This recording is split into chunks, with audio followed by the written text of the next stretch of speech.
और दिल्ली की मुख्यमंत्री अगली आतिशी होंगी। प्रेस कॉन्फ्रेंस किया जा रहा है आम आदमी पार्टी की तरफ से, सुनिए आप। दिल्ली के मुख्यमंत्री के रूप में जिम्मेदारी निभाने के लिए प्रस्ताव सर्वसम्मति से पारित हुआ है। आतिशी जी को 2 जिम्मेदारी मुख्य तौर पर सभी विधायकों की तरफ से दी गई। पहला कि दिल्ली के 2 करोड़ लोगों के साथ मिलकर के भाजपा के सारे रुकावटों के बावजूद हम काम जारी रखेंगे। और दूसरा, भारतीय जनता पार्टी अरविंद केजरीवाल के नेतृत्व में दिल्ली के लोगों को जितने काम किए गए उन सबको रोकना चाहती है। फ्री बिजली रोकना चाहती है, फ्री पानी रोकना चाहती है, स्कूलों को खराब करना चाहती है, मोहल्ला क्लिनिक बंद करना चाहती है, महिलाओं की यात्रा को रोकना चाहती है, बुजुर्गों की तीर्थ यात्रा को रोकना चाहती है। अभी हमने देखा बुजुर्गों की पेंशन रोक दिया 5 महीने तक। दूसरी जो जिम्मेदारी उनको दी गई है कि भारतीय जनता पार्टी के सारे षड्यंत्रों को, जो दिल्ली की जनता के काम को रोकने की है, उसकी रक्षा करना है। हमें कल भी इस भाजपा के षड्यंत्र से हम लड़ रहे थे और इसलिए नए मुख्यमंत्री की जिम्मेदारी है संघर्ष को जारी रखना, भाजपा के नेताओं से, भाजपा की सरकार से, भाजपा के षड्यंत्रों से दिल्ली की जनता के कामों को सुरक्षित रखना, उसकी रक्षा करना। इन 2 जिम्मेदारियों को लेकर के नई सरकार का गठन होगा। 4:30 बजे मुख्यमंत्री जी अपना इस्तीफा देने के लिए उपराज्यपाल के पास जाएंगे और उसके बाद नई सरकार बनाने की दावेदारी विधायक मंडल दल की तरफ से प्रस्तुत की जाएगी। दोनों काम एक ही साथ होगा क्या? उसी समय दावा पेश होगा नई सरकार बनाने का? पहले मुख्यमंत्री जी अपना इस्तीफा देंगे और उसके बाद जो विधानमंडल दल का जो प्रस्ताव है नेता चुनने का, वो दावेदारी का प्रस्ताव रखा है। सवाल ये है कि जब अरविंद जी इस्तीफा देने जाएंगे, उसी दौरान इस्तीफा देने के साथ ही में आतिशी जी का नाम का भी वहीं पर प्रस्ताव दिया जाएगा या फिर अलग से बाद में फिर वो प्रक्रिया होगी? देखिए, ये दोनों प्रस्ताव अरविंद केजरीवाल जी पहले अपना इस्तीफा देंगे और इस्तीफा देने के बाद जो नई सरकार गठन की दावेदारी है वो भी प्रस्तुत की जाएगी। बैठक में कैबिनेट में कुछ खाली हुई बैठक में क्या नए 2 मंत्रियों को लेकर आज ही प्रस्तुत किया जाएगा। आज ही इस्तीफा भी प्रस्तुत किया जाएगा और नए सरकार गठन के लिए दावेदारी भी प्रस्तुत की जाएगी। जहां तक नए मंत्रिमंडल की बात है, उसके बाद जो है पार्टी बैठ करके उसके लिए निर्णय लेगी। और इसकी चर्चा नहीं हुई, सारे विधायक एक साथ जाएंगे? प्रतिनिधिमंडल जाएगा। आज जो विधायक दल की बैठक हुई है उसमें जो है जो नई कैबिनेट को लेकर भी कुछ चर्चा हुई है? अभी आज जो विधायक दल का नेता चुना गया है उस दावेदारी को उपराज्यपाल के पास प्रस्तुत किया जाएगा। कैबिनेट का फैसला बाद में किया जाएगा। Thank you. चलिए बस अमित भाई।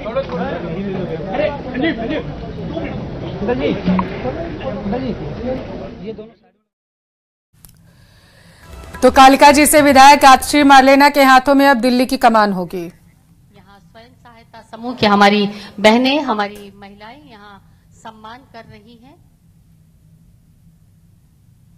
और उसके साथ ही एक बहुत खूबसूरत प्रदर्शनी यहाँ लगाई गई है। ये स्टॉल्स आप देख रहे हैं, हमारी स्वयं सहायता समूह की महिलाओं ने ये खूबसूरत प्रदर्शनी अपने स्टॉल के माध्यम से सजाई है और हम आपको बता दें कचरे को किस तरह से उपयोग में लिया जा सकता है।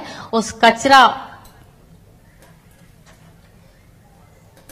को काम में लेके और बहुत खूबसूरत सजावटी सामान भी यहां बनाए गए हैं। आप देखिए माननीय मुख्यमंत्री जी उनका अवलोकन कर रहे हैं। Best out of the waste, ये देखिए आप, बहुत सुंदर सुंदर चीजें यहां इन बहनों ने तैयार की है। इन प्रदर्शनी का अवलोकन यहां किया जा रहा है।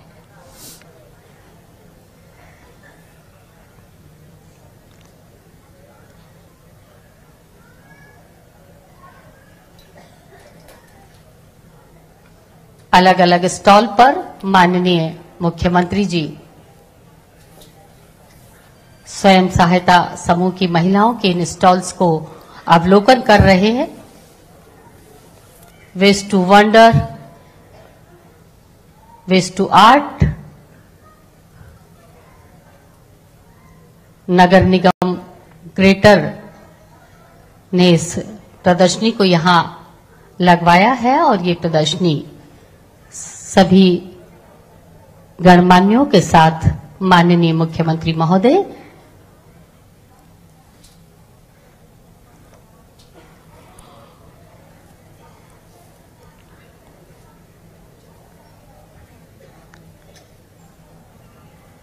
बेकार सड़ी गली चीजों को जिनको हम फेंक दिया करते हैं और उपयोगी नहीं मानते हैं, ऐसी चीजों को इकट्ठा कर महिलाओं ने इन सुंदर चीजों को तैयार किया है।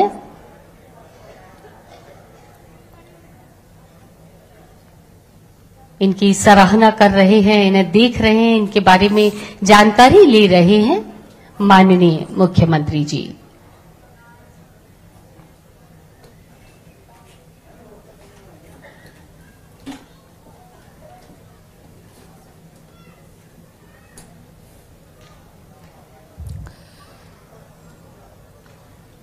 जयपुर से ये सीधी तस्वीरें आप देख पा रहे हैं। सूबे के मुखिया सीएम भजनलाल शर्मा वहां मौजूद हैं। स्वयं सहायता समूहों के जरिए किस तरीके से महिलाएं सशक्त बन रही हैं, माननीय मुख्यमंत्री जी ने किया और इस प्रदर्शनी के अवलोकन के तुरंत बाद ठोस अपशिष्ट प्रबंधन। खबरों में आगे बढ़ेंगे। कल से पितृपक्ष शुरू हो रहा है और इस दौरान पितरों का श्राद्ध और तर्पण करने का विधान है। इसके अलावा पितृपक्ष में दान का भी विशेष महत्व है। कहते हैं कि पितृपक्ष में जरूरतमंद और गरीबों को भोजन कराने से पूर्वजों का आशीर्वाद मिलता है। हर साल पितृपक्ष भाद्रपद मास की पूर्णिमा तिथि से आरंभ होता है और अश्विनी माह के कृष्ण पक्ष की अमावस्या तिथि को समाप्त होता है। हिंदू पंचांग के अनुसार भाद्रपद माह की पूर्णिमा तिथि का आरंभ 17 सितंबर को सुबह 11:44 से शुरू हो चुका है।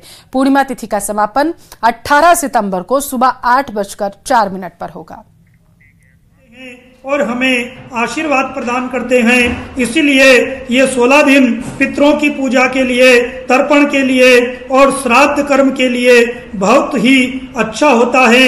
इसमें आप अपने पितरों का आशीर्वाद प्राप्त कर सकते हैं।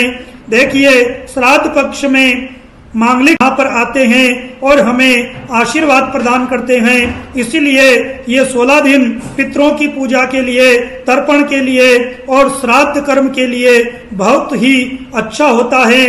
इसमें आप अपने पितरों का आशीर्वाद प्राप्त कर सकते हैं।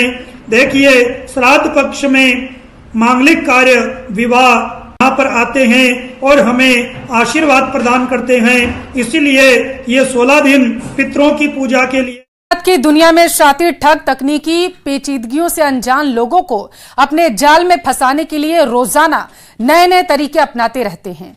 ये साइबर अपराधी कई बार व्हाट्सएप मैसेज और व्हाट्सएप कॉल के माध्यम से भी ठगी की वारदात को अंजाम देते हैं।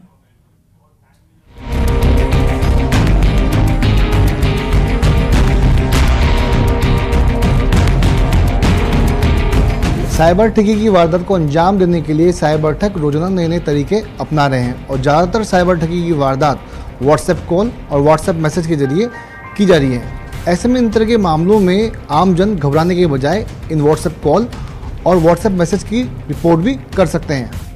साइबर ठगी के मामलों में आम नागरिकों की सुविधा और जागरूकता के लिए भारत सरकार ने नई पहल की है। दूरसंचार विभाग के पोर्टल पर लोगों की सहायता के लिए कई फीचर्स उपलब्ध हैं। इस पोर्टल पर संदिग्ध फ्रॉड के मामलों को रिपोर्ट किया जा सकता है। इसमें हाल ही में लॉन्च चक्षु भी शामिल है। इसमें आप किसी भी फ्रॉड कॉल, मैसेज की शिकायत 30 दिनों के भीतर रिपोर्ट कर सकते हैं। हाल ही में केंद्र सरकार के द्वारा दूरसंचार विभाग के वेब पोर्टल पर चक्षु लिंक जारी किया गया, जिसकी मदद से आप ऐसे फ्रॉड मैसेज। और यहाँ वक्त एक छोटे से ब्रेक का।